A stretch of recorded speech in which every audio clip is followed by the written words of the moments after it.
The first person I'd like to introduce this morning is Lynn Marie O'Hara, and she's a Glasgow council worker who's recently been out on strike for equal pay.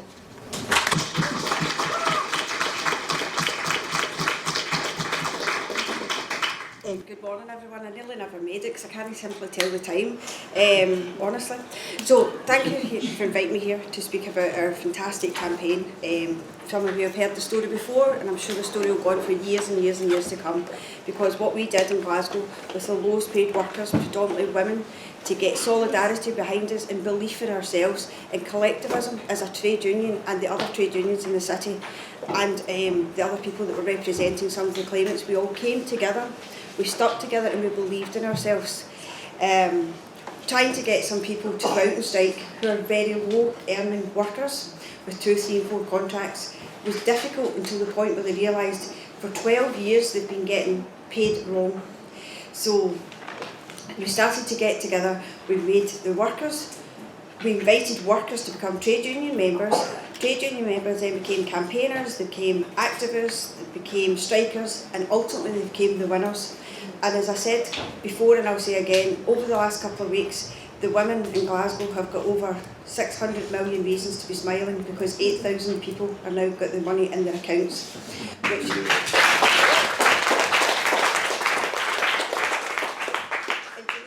was 2 days of strike action where we shut a city down. The city the size of Glasgow, which has got some history around it, Glasgow. In our rally that we held on the 2 strike days, or the first of the 2 strike days rather, and we gathered in George Square, and it was very symbolic because in 100 years ago it was the Khai side, it was the guys there that were looking for a reduced working week, and they get the tents set upon them and all sorts of horrific stories that we have managed to make George Square back to belong to the people. So we turned it into more of a carnival, we turned it into, we owned the city, and the Glasgow City Council councillors must have been overlooking from city chambers that day thinking, what in the name of God are these women doing? And do you know what? See, from those 2 days, the second day of strike action, I thought, what do you do? But see the picket lines, my God, there was more than 6 per picket line. There was 6 dogs, there was 6 people brought their kids, their grandkids, because the schools were closed. So actually the impact was greater because this was about family, and people have gone back to their houses, to their workplaces, believing that the women of Glasgow made a difference. And do you know what? See if you all stick together and believe in yourself, and if you can take your lowest paid workers out, and it tends to be the lowest paid workers in any council or any workplace that seems to be getting outsourced or disadvantagedly treated and paid differently. So the recognition of equal pay for equal value for the women of Glasgow, I hope it resonates across the world, because the letters of support and the emails that we got from all over the world to say, well done women, that was only 2 days. So after the 2 days, the people were coming back, the members were coming back and saying, please can we go and strike again? They all wanted to go and strike. They all wanted, so we were having a 3-day strike, and we were keeping the dates very close to our chest to be as disruptive as we could to the council.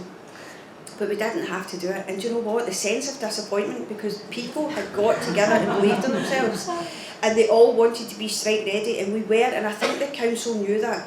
So if 8,000 predominantly women who are juggling all sorts of jobs and going to food banks and being paid wrong can actually stand up and make world headlines, anybody can do it. Absolutely anybody can do it, and it's just about believing, winning yourself, and projecting that onto all your members to say, we're worth more than the way we're being treated.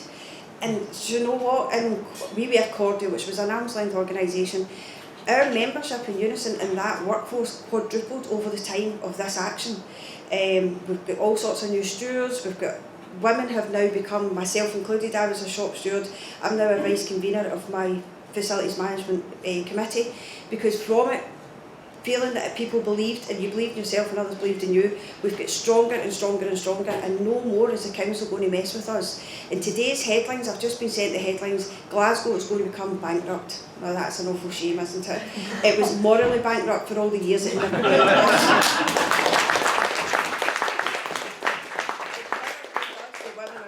The right money. So this morning it's announced that another £250 million will need to be found for the ongoing claims, and do you know what? It's not our problem, because we've delivered these services every single day. It's all the jobs that are invisible, but when you take these services out, the city became visible to the world to say, we won. we won and we held them to account. So that's basically it. It's about solidarity, stick together, believe in yourself, and you can move mountains. Thank you very much.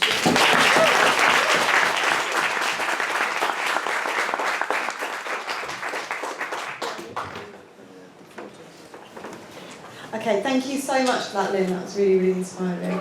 Okay, so our next speaker is going to be Sara Abdeljalil. She's the president of the Sudanese Doctors Union UK branch.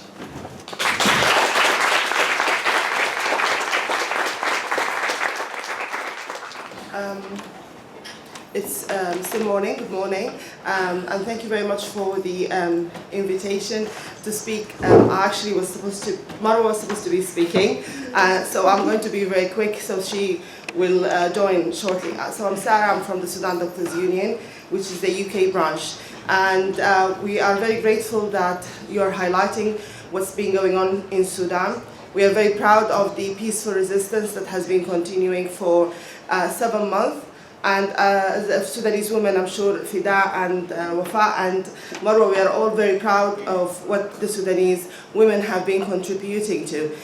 They have been naturally on the street, participating, detained, arrested, killed.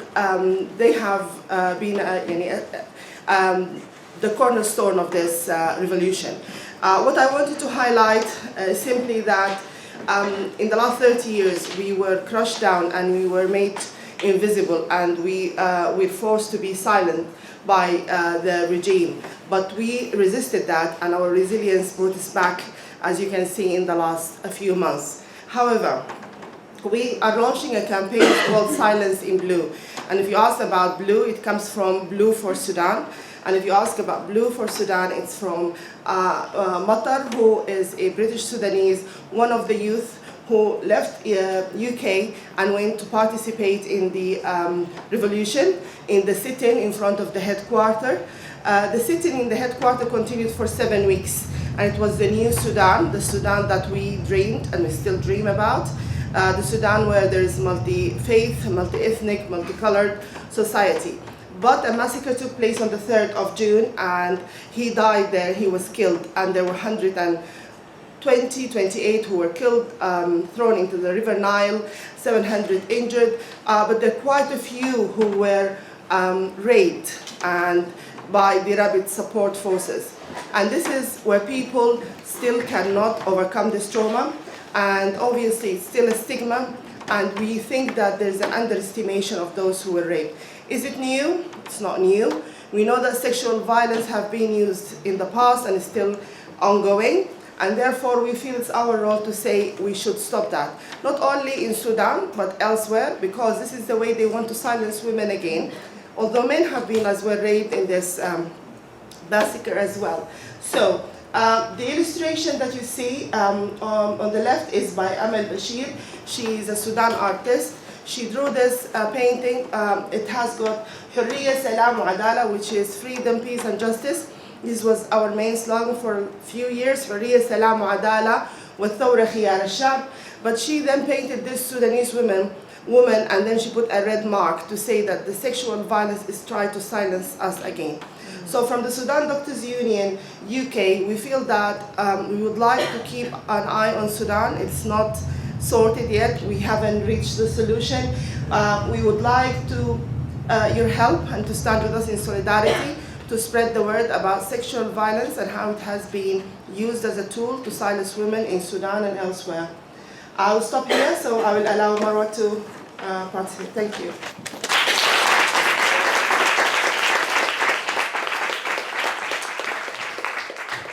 Very much for that really important presentation, Sara. Okay, so our next speaker is Sara Abdeljalil. She's a dentist and a student, and also has also been a participant in the Sudanese revolution, which is what she's going to be talking about.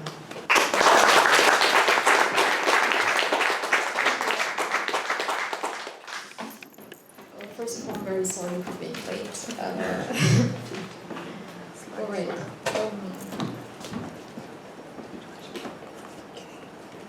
I will start by saying that no words will be able to describe the beauty and strength of the women I'm representing today, but I'll try. So if we start with a bit back in history, talking about Nubian queens, that this struggle of Sudanese women did not start back in December 2018, but thousands of years ago, where our status as women in Sudan was so high up that we have the heritage of their strength on our shoulders, and it keeps us strong all the time. This is extremely important as, from a historical point of view, I think, to not isolate the struggle and the challenges and the strength of today's women from what's been going on before the independence and after the independence. After the independence of Sudan, a lot of women have been involved in creating women's societies and trying to participate and to get the right in political participation, especially. And it's been a very, very hard job, and we're still trying to do that until today.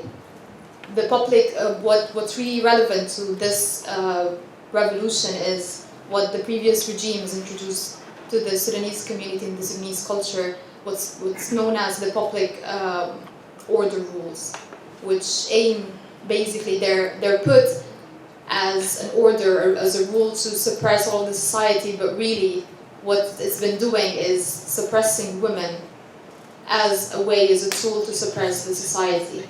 And it didn't end, sadly, by the fall of the previous regime back in April, but it kept going on.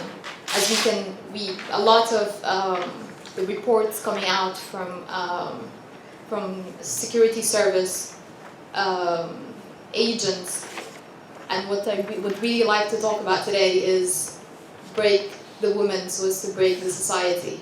The rapes that my friend and sister here, Sara, talked about, the very sad atrocities that happened to women, were systematic and structured violence against women, not just to break them, but also to break the men, their fathers, their husbands, and their sons. And this is extremely important in this narrative to understand the involvement of men and the importance of their participation in women's challenge in Sudan.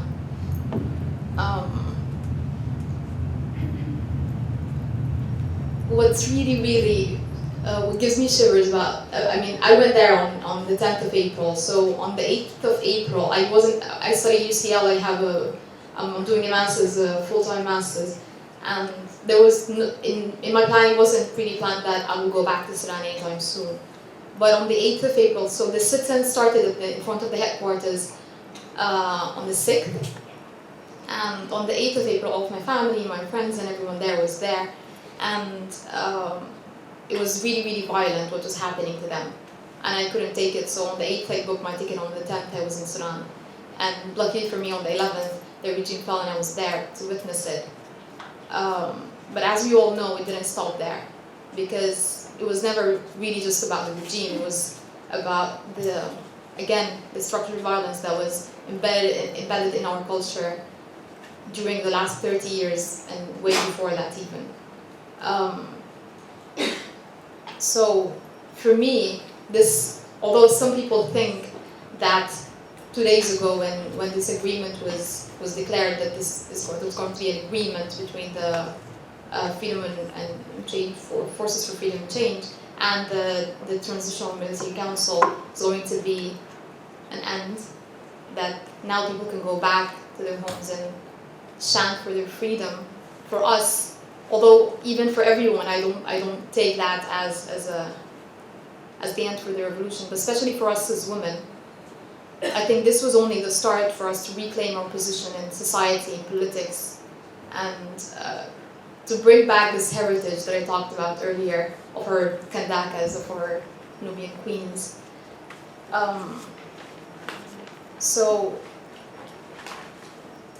I would like to start to go back a bit in December, when one of the very beautiful, and in April as well, one of the very beautiful interactions that happened that I witnessed back was the chants.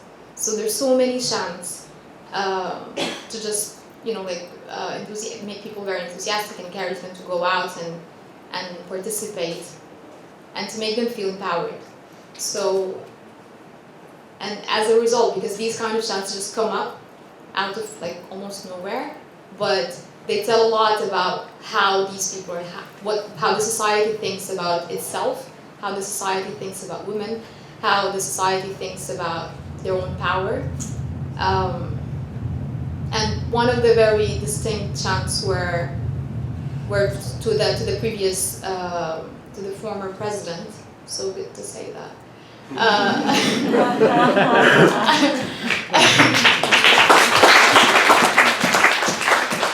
It was to him to say that we're marching on these streets, and what they meant is that we're marching on the streets, we're so powerful, whoever is cowardice should go back. You coward, go back. And that's what they meant, that's what the chant meant. But literally, what it said was that we're marching on this street, these streets are ours. You, the son of women, you who were raised by women, should go back. Because at some point in our history, being raised by single moms or being raised by women not knowing who your father is or just being your mother's boy was a shame. And just, I do remember this very well, and just less than, I don't know, maybe 2 days or something, a huge social media campaign went on, and it was shaming the other way around. So it lashed back on whoever says that is discrediting all these women, who not just the women marching in the streets, but the women who raised you to have the power to stand up for yourself and to have this very strong voice, that now you're using it against them. And in just 2 days or something, it turned back into the original meaning of it. So they found another wording with the same meaning of cowardness, not the same meaning of the son of a woman. Also, I'm not sure if, well, we should be talking about this as well, the barricades. So a very, very important part of our rebellion and of our way to reclaim the streets, reclaim the public space around us. And so one of the chants was, because during the 57 days in which the sit-in was held, so many attempts to destroy it happened. And so just to empower themselves, and they were the ones at the front lines. They were the ones who were killed on the 8th of April, they were the ones who were killed on the 8th of Ramadan. All the times wherever there was an attack on the sit-in, those were the heroes who would protect those inside the sit-in from different directions. And so they would want to just make themselves feel strong, and they would say, this barricade won't be taken away, that barricade won't be destroyed, this barricade has men standing behind it. And there were women, because there were women in the barricades, because basically the barricade isn't just to stop the cars and like the militia, whatever, cars to come in, but also to do some sort of security check. So they would check the bags and everything.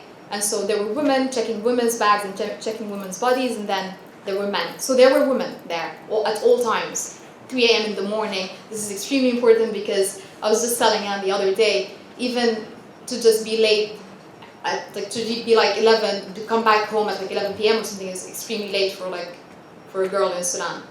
And for me myself, this is a bit of a diversion, but even when I went back, I didn't tell my mom for the first couple of 2 days, because I went back for the sit-in, and I wasn't sure that this is what I'm saying. The struggle is just starting for us. So I wasn't really sure that I wanted to go into that kind of conversation. I wanted to spend my 2 nights there in the sit-in to feel this safety that I longed for so much. To feel this feeling of trust to other people around me that we were deprived of for so long because of this, because of the intelligence and security service. And yeah, so I did. But this chant, going back to this chant, was this barricade won't be destroyed. This barricade has men protecting it. And then again, in no time, it was changed to this barricade has rebels protecting it. And it's so beautiful to witness these kind of changes in no time. This, I think, is what's really, what gives you shivers about revolutions. It takes no time to just, because as I said, back in the history, this is not a new concept for us as Sudanese. I do believe that in our consciousness, we hold women high. They have their status. We have our status in different parts of our country, but this regime had to systematically violate our rights in order to empower its own policies. And so it was so easy, especially that this was a revolution led by youth, who are maybe by nature very rebellious. And it was easy and they saw it. It wasn't just the fact that they'd like to be feminist or this was something cool, but they saw the woman in front of them, protecting them. They saw the woman. It was the start, and I'm gonna finish by this. The traditional view for women in Sudan, for at least the last 30 years, was that they follow. But the very, again, a very strong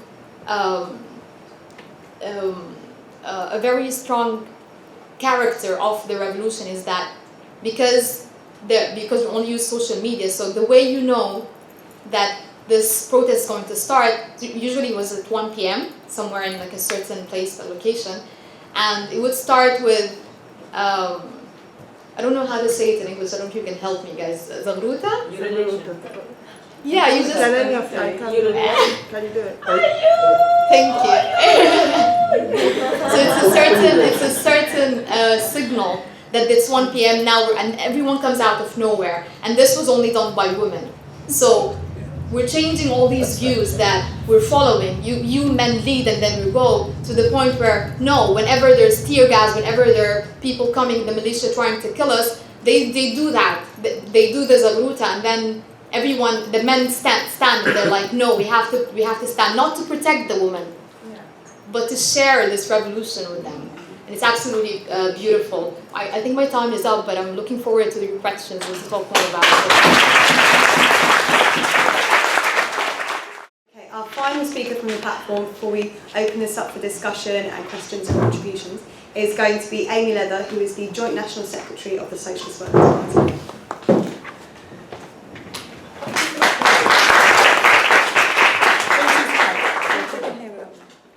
Can you hear without this microphone? I will go for it. Okay, well look, to be honest, I'm not quite sure how to follow that. It's a real inspiration to hear from people involved in revolution itself. And really that's, over the last few years, we've really seen a whole explosion of new movements across the globe challenging women's oppression. You think about the Me Too movement, which shine a light on sexual harassment, women's marches and protests against Trump and Bolsonaro, fighting for equal pay, leading strikes, and like we've just seen at the forefront of revolution itself. And I don't think it's really a surprise that women are playing that role, because people might have heard of the Russian revolutionary Lenin, and he talked about revolutions being a festival of the oppressed. There are times really when the people that have been most put upon, the most downtrodden, if you like, in society, are at the forefront of struggling and fighting back and resisting. All that rage and anger that you can feel about inequality and your experiences in society can be expressed and also, crucially, challenged that society and change it. And that's what revolution is about, isn't it? Challenging the very structures of society. And for us as socialists, it's not just about ending exploitation, it's getting rid of all oppression, winning the real liberation. And I think revolution puts that on the agenda, that possibility of bigger change, and really challenges all the stereotypes about how people see us in society as women, how sometimes we see ourselves. I think obviously the pictures, we just saw some on the slideshow, I brought some, but we've seen loads there, which have gone out globally. I think challenge actually quite a lot of the sexist stereotypes of women, but also the racist stereotypes as well, of Muslim women and how they're seen in society. There's general pictures that perhaps women are not going to be at the forefront of a fight, that we're a bit more submissive, that we're the caring, nurturing ones, that we've got to look a certain way. All those ideas break down as people are talking about really during that process of struggle and fighting back. And I think it's important to say really that those ideas about women and women's oppression itself, they don't just come out of people's heads. They're a consequence of how society is organised. I think it's really important for us to say women's oppression hasn't always existed. Because if it hasn't always existed, then it's possible to have a society without it. And it's also important to say it's rooted in class society and structured into the world of capitalism that we live in. Where you think about it, we're exploited when we go to work, but capitalism relies massively on all the unpaid work that women do in the family. You know, the primary caregivers, the child rearers, looking after family members. You know, all this work is worth something about $3 trillion a year to capitalism. But this, again, it's structured into society. Policies, ideologies, financial incentives. Here in Britain, you think about how maternity and paternity pay is structured. You know, that's why the woman often stays at home with the children. Or you think about a society when all the cuts to welfare services, or nursery provision, or care for the elderly, when they're cut, it throws it back more onto women, for the individual woman in the home to deal with. And the point here is that I'm trying to make is that, for us, even if you don't live in that stereotypical family, even if in your own house you share the housework and the caring, this powerful ideology of what women are sort of shapes all of our experience, because from it flows that idea of what women are meant to be. It's that ideal held up and normalised. And I think, as well, what capitalism does is it really likes to divide and rule. You know, we see it on the scapegoating that goes on. But it's very much easier for those at the top of society. And I thought it was very interesting what the Sudanese sister was talking about how the regime has used women's oppression in that way, in that wider sense. But to divide and rule, if we're fighting amongst ourselves, it's a lot easier for that tiny elite at the top to keep control. And it was quite interesting thinking about equal pay that we're fighting over, because when councils started thinking about they had to introduce equal pay, one of the first things that they thought about was, I know what, we'll lower the pay for the male workers. They'll all be equal, but the male workers can get paid less, and then they can blame the women for their pay being cut. You know, it's divide and rule. And that's why I just think it's so important when we see a collective response. Because, you know, we experience our oppression, don't we, individually. But when you see how our strength to fight it is when we fight back together. And that's, any change we've had has come through struggle. Any gains, like winning the vote, equal pay, abortion rights, all these different things have been won by people fighting. It's a bit shocking that we're still fighting those battles. And I think that's why we have to think about how do you get rid of that system completely. You know, if we're seeing women's oppression as rooted in capitalism, then we make some gains. That's really important. It makes a difference that there are abortion rights in Ireland. It makes a difference to win equal pay and more pay in Glasgow. But they try and attack those gains every time. And that's why we're talking about revolution and getting rid of capitalism completely. And I think what you get a sense of when we hear everyone speaking is that in these fights and struggles, women are not just victims. You know, we're actually part of a class fighters. You know, we're part of that working class globally. We're not some sort of special interest group that needs to have its own support in that way. We're part of that working class, and it's the interest of the whole working class to be united. We're stronger when we fight together against exploitation and oppression. And this gives us our potential power. I think on here, there's a brilliant picture of women workers who are on strike in Sudan. You know, workers going on strike and actually hitting back, because we do all the work, you know, in society, teaching the children. I think these were telecom workers actually, going on strike, hitting back at the profits made at the top of society. And the truth is, women historically, we have made the most gains when the working class as a whole has made the most gains. And I think one of the greatest examples when we're talking about revolution is the Russian Revolution of 1917. It was sparked by women textile workers who walked out of their factories in February 1917 demanding bread. They threw snowballs at the windows of factories where male workers were to get them out on strike as well. They were at the forefront of days of struggle, you know, throwing stones at the police, on the streets going on strike. Within a few days, the Tsar had abdicated. This is the start of the Russian Revolution, a whole turbulent year where men and women fought together to drive out not just the Tsar, but actually the whole of the capitalist class itself. And they succeeded. In the October 1917, actually, they succeeded and set about building their own workers' state. And the gains for women were unprecedented. I mean, divorce was legalised, there was equal pay, something we're still fighting for now.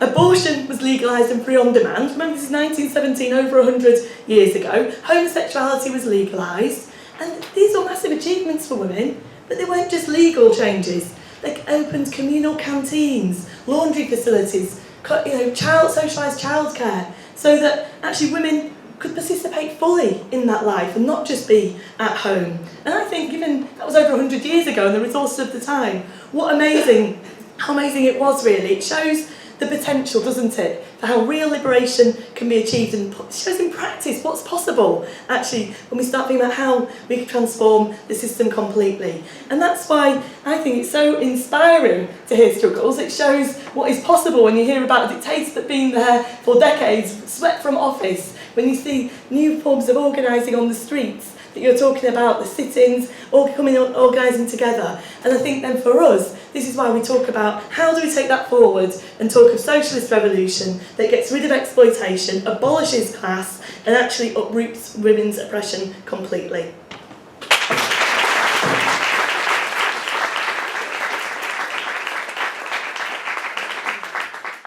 Thank you so much, Amy, and to all of our brilliant platform. Okay, so I'm going to suggest that we actually move straight into discussion now, because obviously we started a little bit late, and I'd like to hear from as many people as possible. And for that reason, I'm actually going to ask people if they can limit their contributions to 2 minutes rather than 3, just so we can hear from as many people as possible. I'm sure lots of people have got questions that they'd like to ask to our speakers and points that they'd like to make as well. So this mic is going to become a roaming mic, and if you've got a question you'd like to ask, or a point you'd like to make, or an observation, please just kind of signal to me, and I'll try my best to call you in the order that you've indicated.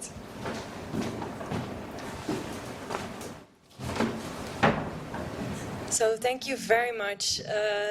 It's really great to hear all your accounts. Gives me a lot of hope. So thank you. I was wondering about specific things. Like I heard in Sudan, there is now a proposition for an improvisational government in which the people get like a halfway of saying things and the army gets the other.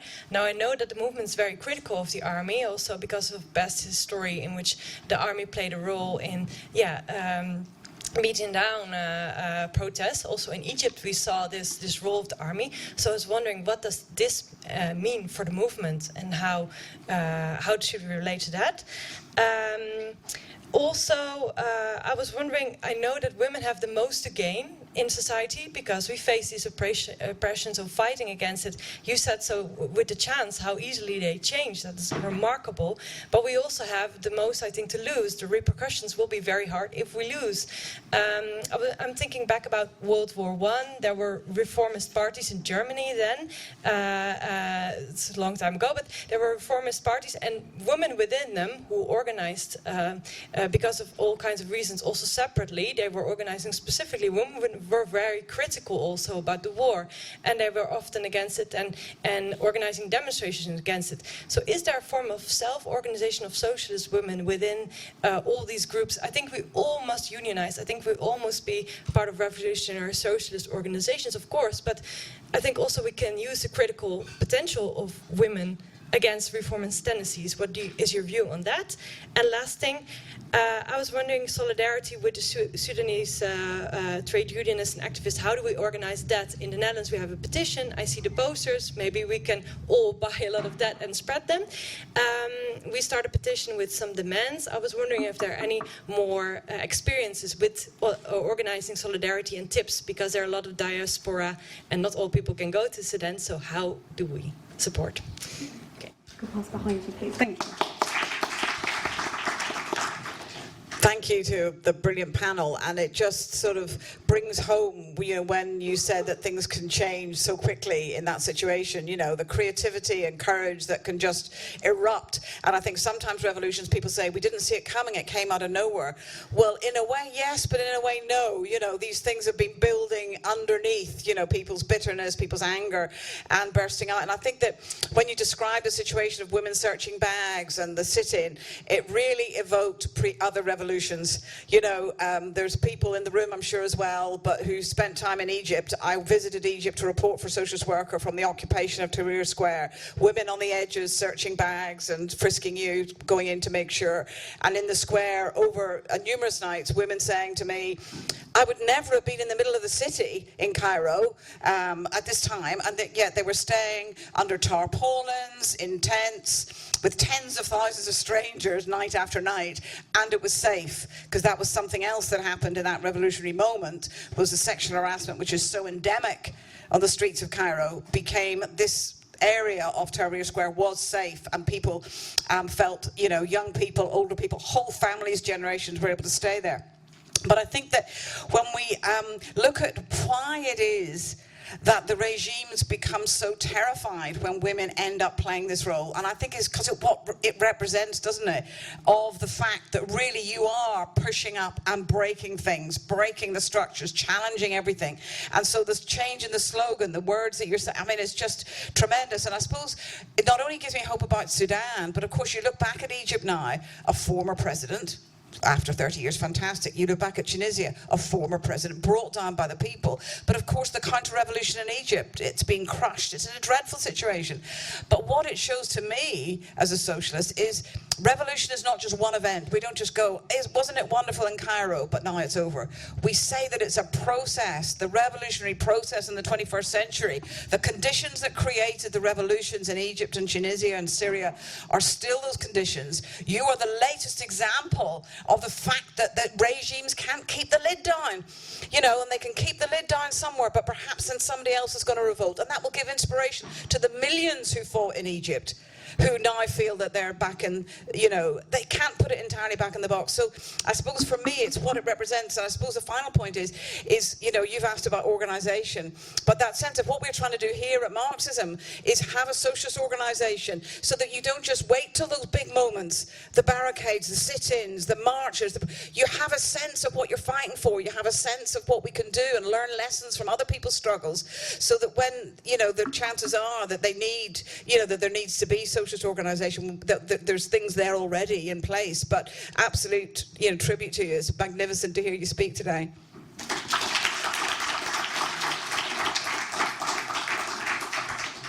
Right. As a socialist revolutionary, I know that only the working class can liberate themselves, and the real problem is capitalism itself.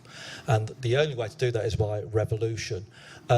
In the processes that you've mentioned, the strikes and the rallies and everything else, are people making that link as well? Or are they saying, yes, we've got rid of the dictator, we've won the strike, full stop? Or are they actually saying, no, we need to keep on going, the real solution is to get rid of the system itself? Are people making that link? That's my question.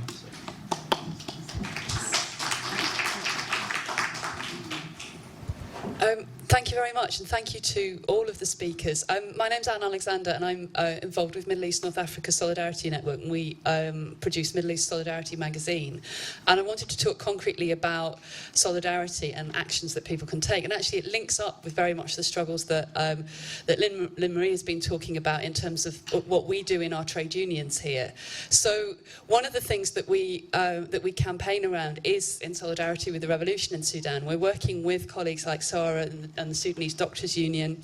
We've had speakers from Sudanese Doctors Union coming to speak at union meetings. What we want to do is to bring together the sense of liberation that people can see from Sudan into our struggles in the everyday, so that actually where people are on strike, or if people are just organising in your union meetings, you can invite a speaker to come. We can take initiatives. A number of unions in the UK have policy on Sudan now. My union, UCU, passed a resolution at UCU Congress. The Unison, also a resolution is being discussed at the International Committee to stand in solidarity with the Sudanese people and their revolution. Likewise, other trade unions are raising this. We can organise together. I want to invite people, particularly from this meeting, who may be interested in working specifically around the campaign that Sara mentioned through the trade unions. Come and speak to me at the end, or come to the meeting at 2 o'clock on Sudan, where I'll be speaking and Sara will be speaking again, and we can discuss how to turn this into reality, how we can get the get the question of Sudan, an issue that every trade unionist in the UK will take up, that every person who wants to fight and sees Sudan as a reflection of their struggles for liberation. So please come and speak to me at the end. And if you're from outside the UK and you're interested in connecting, also come and speak to us. We have connections with trade unionists in other countries and Sudanese activists around Europe. Thank you.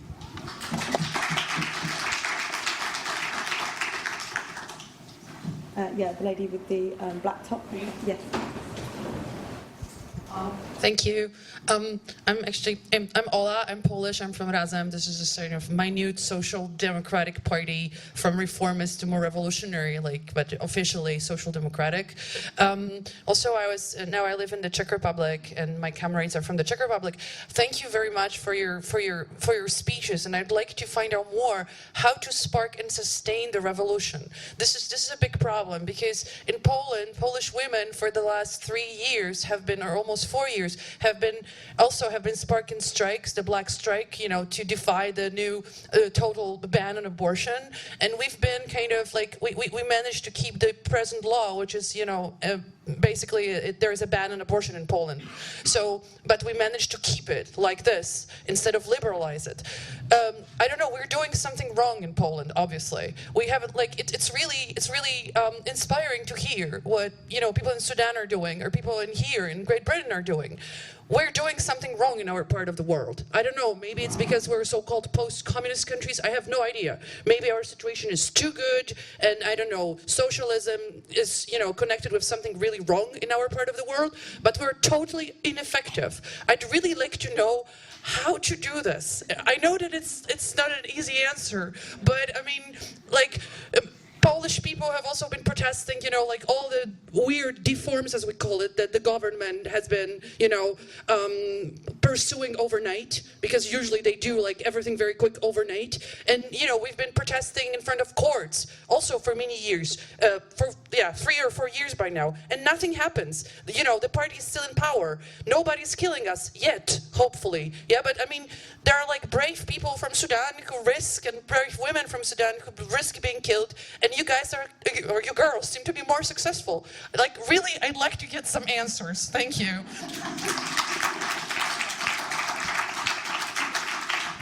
We can please pass all the way along to the end of that row. Yeah. Hello, thank you very much for your work and your words today. I found it really inspiring when you were talking about the Sudanese revolution and how women kind of changed their position from being followers to leaders, and the societal impetus of that. I guess given the weaponization of sexual politics and sexual violence in Sudan, I was just wondering how Sudanese men kind of responded to that shift in society as well, suddenly finding themselves moving from being leaders to followers. And I suppose the logical extension of that is what is the most productive way to assume the position of an active follower in such situations? Thank you very much.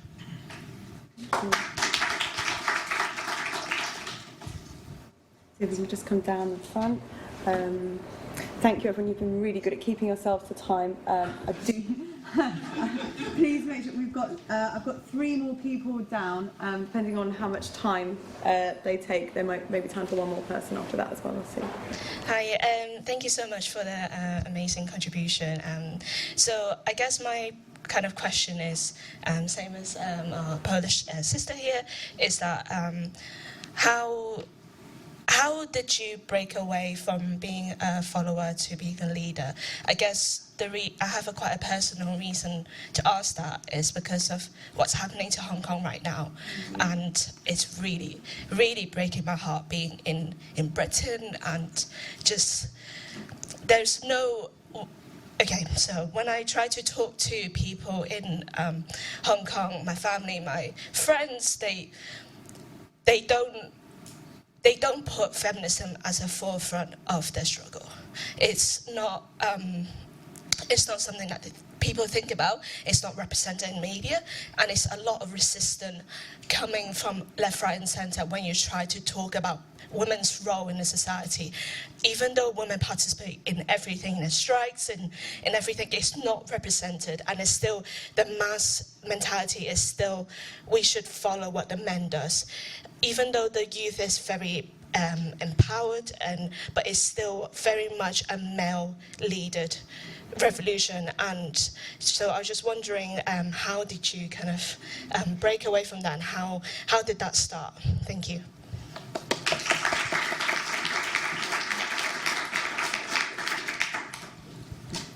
Brilliant.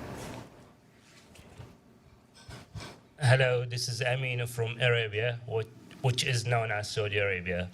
And maybe you have heard about lifting the driving ban last year, but bear in mind it's a struggle of women for 28 years. Yeah, and before lifting the ban, the feminist activists who have been campaigning, they were sent to prison.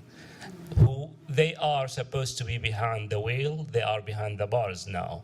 And the reason why they are sent to prison, because they are the model to follow for the change in Saudi Arabia. It's not only driving, the next step would be abolishing the male guardianship. And there is a book for Professor Madawi Rashid, The Most Masculine State. I recommend reading that book, and it talks about the patriarchy and how abolishing the male guardianship would change the whole state. And the influence wouldn't be limited to Saudi Arabia. And that's why I think as well why Saudi Arabia is deeply involved in supporting the military in Sudan to resist the change. And it's not going to be limited to Sudan as well. It's going to finish the unfinished Arab Spring. Yeah, that's it.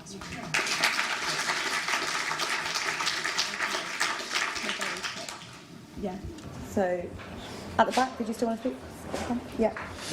Thank you. My name is Sergio. I'm coming from Spain. I only would like to share a couple of things. One, in Spain in the last 2-3 years has been amazing social response from women and has developed a huge background of feminist movement. And the most important, I think, is having an impact on men, having an impact on society. Men is starting to realize that we live in a machist society and how can we change this society. I just would like to say 2 things. One is about the response. This response, I would say that came from a real fact that in the last, I think maybe 20, 15 years, I can't say the name exactly, more than 800 women has been killed by her husband, by her brother-in-law, but men due to machism. So now society has been wake up and understanding that machism is not only kill, and this kill is coming from a patriarchal society. And the second thing is my concern, and it's a question as well, because obviously all these things has been stopped in Europe, in Spain, in over Europe, due to how the raising up the extreme right wing, and how socialists can be a response to avoid this kind of threat for the women's rights. Thank you.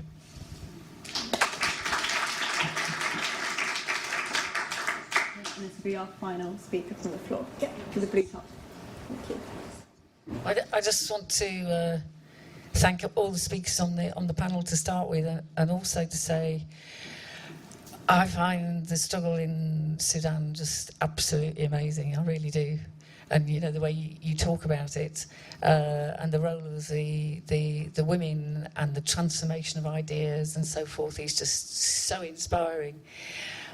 I just wanted to make 2 points, and one is that we talk about the Russian Revolution and the role of women in the Russian Revolution, and that's very important. But one of the things that Trotsky talked about in his history of the Russian Revolution, which is a wonderful history of it, is the way that women played a central role at the beginning of the revolution, but it was not sustained later. And one of the huge differences, I think, 100 years on, is actually because women play an absolutely central role in capitalist society across the working class. Women are indispensable to capital in terms of exploitation. Women workers are everywhere in every nook and cranny, and at the same time also bear the double burden. But that brings me on to the other thing which you put so sharply, and the formulation that you used, the way in which the regime relied on the oppression of women to crush Sudanese society as a whole. Now that is really, really interesting for me, and something I think we need to develop, because we have always talked about the question of the way racism is used to divide the working class, and you formulated the way in which women have been used to crush Sudanese society. So I think that is hugely important, as I say, for us to develop. But I'd also like you to talk, if you could, about the problems, because there has been the whole play against North and South Sudan, about Christians versus Muslims, about Darfur. If actually you could maybe talk about what the impact of the revolution has been on the total situation in Sudan, because and dealing with that question as well, if you don't mind.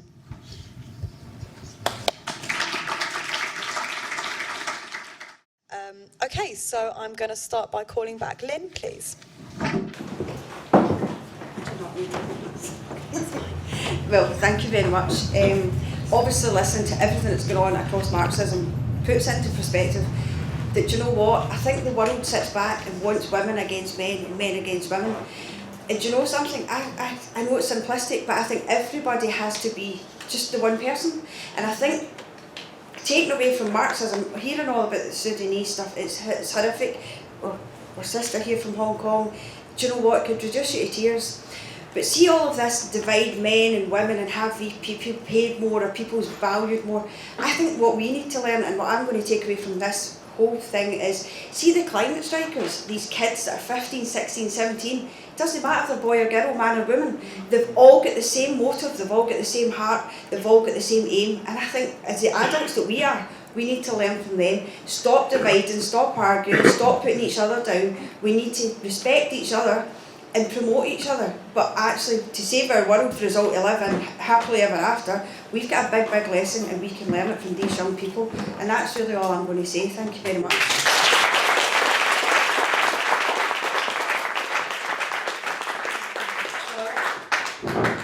Thank you so much. Thank you very much. I would like to second you on no division, and I don't think it's at all any sort of divide but between men and women. I think we are, as you said, one human being, and that's the right way to go. So I think that answering the question about Sudan and most of the questions, the main revolution was about social injustice, really. And if we look at that, it's a military rule, but it's a military rule that came with an ideology. So it's not just a military rule, it came with the Islamic front line.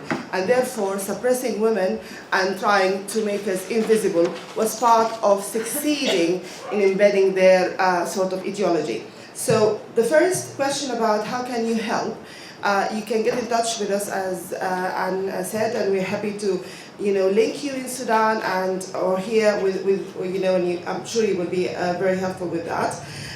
The counter-revolution have started, and it is continuing from day one since the December. We are still fighting counter-revolution today as we talk, and we are trying to work with it together as a united Sudanese group, whether inside Sudan or outside Sudan. But as you said, it's not something that only happened in December. There has been an ongoing resistance since 1989. People have been fighting, being crushed down, and then stand up, and then they're crushed down until we reached December. What's next? That was a question. No, we're not giving up. It's not the end. We are very, very cautious. We're really worried about this agreement, and therefore we're still organizing ourselves. We're still thinking about what if it doesn't happen. So there is a new campaign called Keep Eyes on Sudan, and we are going to continue on that campaign.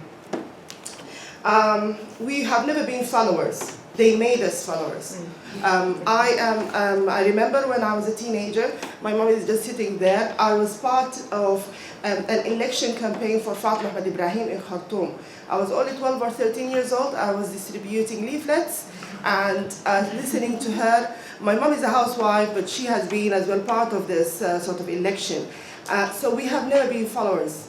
And I don't think men are surprised because they are happy that women are back with them, standing near them. I think that's a bit of a solidarity. So I think the Islamist group and this regime tried to make us followers, but we have rejected that. But I would like to say that among Sudanese women and among women themselves, there are some people who are happy to be followers, and we have to help them to reject that. The last thing I would like to say for Amin, I always say to Amin that the story in Saudi Arabia makes me feel like Arabia, not Saudi. Yeah, he doesn't like it even the word. It makes me feel like I don't know how to help, but we stand in solidarity with you guys.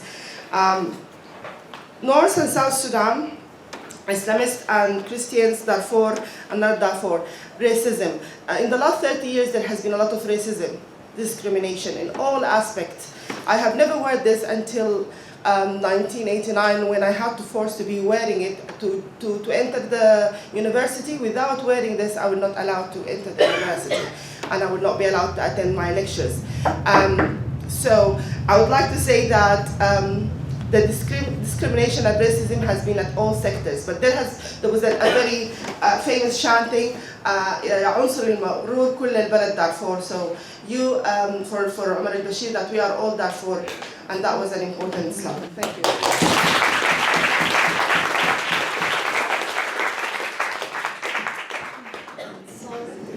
Thank you. I just have a problem sitting up, that's why I'm sitting down. All right. A lot of the questions were about Sudan. Thank you so much for your interest. And I think I'm going to talk about all of them together, and then maybe if anything comes up again, we can restart. So how did we do it? It's not, I'm not going to be answering them in order, right? So how did we do it? The strikes, I think, just like one of the audience here said, it was a process, and it did not start in December. So back in 2013, we had really big protests. In 2018, we had a strike. And one of the very important things for me, I think, was the tea sellers were women, mainly, not mainly, absolutely, I think, they're women. And they had a strike in 2017, I guess, because of some of the policies that was attacking them, basically. And that was really, really important for the issues that are only about women to resurface in the political arguments in Sudan. Our stakes were higher, I believe. And I think this is where so much of the bravery came in. That as women, our stakes were way, way higher than men's stakes. The oppression was to a great extent directed towards us. And to go back to after feeling our power and our strength was just impossible. That now you can actually go to the streets and chant and raise your voice and stand for yourself. I think it was the stakes were way higher.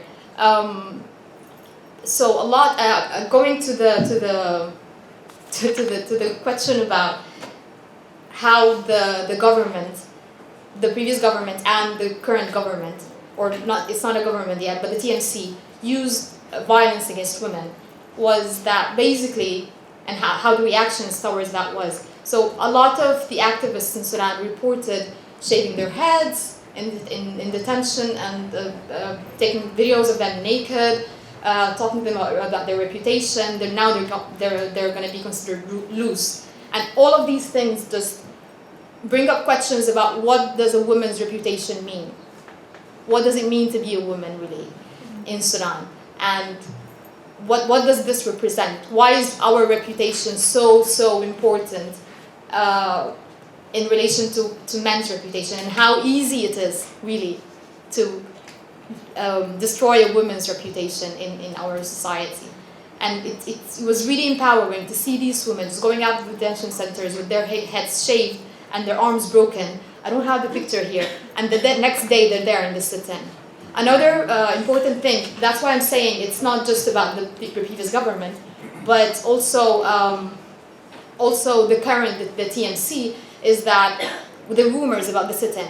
So the sit-in continued for about 2 months, and all through it, they tried to break it in different ways, physically and just spreading rumors that you shouldn't let your girls stay. You shouldn't let your girls stay after 9 p.m. because there's so many rapings and drugs and all these. Even it was very funny, but the national television actually went on to say that some of the ambassadors who came to the sit-in, including the British ambassador, were part of this network. And it was I mean, appalling. But then what's really important is that the bravery of the women that took aback. I mean, the men were taken aback by it. I don't think they expected us to be that strong. I'm told that I need to finish, but I mean, there's so many things to say about the sustainability. The percentage of women's participation in the future government, talks about the Prime Minister being a woman who is an absolutely amazing woman that I know personally. I would love to talk about her, how she's been participating throughout the last 30 years and before that. Did it end? Obviously not. I also already said that this is a process, and for us, it won't end now. There's so much political education, there's so much education that this is where my field is, and this is basically why I changed altogether from being a dentist to being someone who wants to work in education policies, what I'm now studying. And yeah, a lot of things. I'll just talk to you guys afterwards, I guess. Thank you so much. Okay, well, this meeting was planned before the events in Sudan, so it's amazing to be in the meeting talking about women in revolution, and the actuality of revolution is happening, and luckily there is another meeting this afternoon, so this can be expanded more, so that's good. But you see, this is part of the picture, isn't it? We inspire each other globally, and for the people that we're talking about, you know, sometimes it feels you're not getting anywhere with your struggles. In Britain we feel like that sometimes in all countries. I remember meeting Egyptian revolutionaries after we'd had our high point of 2 million people demonstrating against the Iraq war, and they were saying, but our protests are so small and we want to do a Hyde Park.